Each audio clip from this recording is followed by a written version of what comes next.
9 years ago, following the events of Toy Story 2, Barrio Peep and Woody attempt to rescue RC&E's remote-controlled car from a rainstorm. Just as they finished the rescue, what he watches as Bo is donated to a new owner and considers going with her, but ultimately decides to remain with Andy. Years later, a teenage, and he donates them to Bonnie, a younger child, before he goes off to college. While the toys are grateful to have a new child, Woody struggles to adapt to an environment where he is not the favorite as he was with Andy. A parent, when Bonnie takes Woody's sheriff badge and puts it on Jessie instead, not even bothering to give him a role during her playtime on the day of Bonnie's kindergarten orientation. What he worries over her and sneaks into her backpack after a classmate takes away Bonnie's arts and crafts supplies. Woody covertly recovers the materials and various pieces of garbage from the trash, including a plastic spork. Bonnie uses these to create a toy spork with googly eyes, whom she names Forky. Forky comes to life in Bonnie's backpack and begins to experience an existential crisis, thinking he is garbage rather than a toy and wishing to remain in a trash can. As Forky becomes Bonnie's favorite toy, what he takes it upon himself to prevent Forky from throwing himself away. When Bonnie's family goes on a road trip, Forky jumps out of the RV window,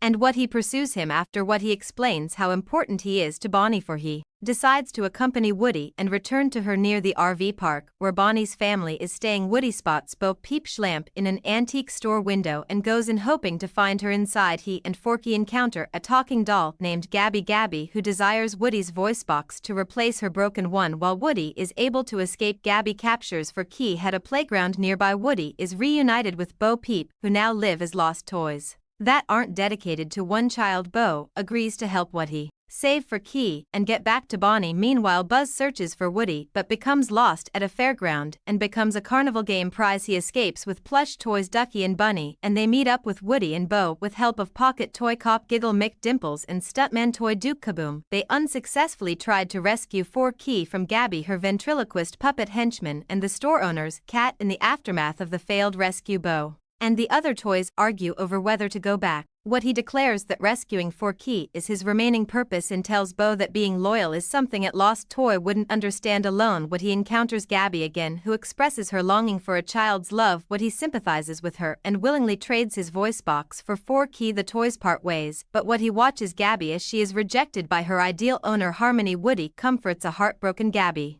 and invites her to become one of Bonnie's toys. Bo returns with the others to help and reconciles with Woody. They head for the carnival while Forky fetches Buzz and Bonnie's toys. They interfere with the RV's controls, forcing Bonnie's father to drive back to the carnival. When Gabby sees a crying girl lost in the carnival, she decides instead to become that child's toy, giving the child confidence to approach a security guard and be reunited with her parents at the carousel. Woody and Bo share a bittersweet goodbye, but what he is hesitant to leave Bo again after Buzz tells Woody that Bonnie will be okay even without him. What he decides to stay with Bo instead of returning to Bonnie. What he passes his sheriff badge over to Jessie and bids a heartfelt farewell to his friends. Woody and Bo begin a life together with Ducky, Bunny, Giggle and Duke, dedicated to finding new owners for lost toys. On her first day of first grade, Bonnie creates a second impromptu toy out of a plastic knife, who suffers the same existential crisis as Forky once did, who immediately becomes smitten with her.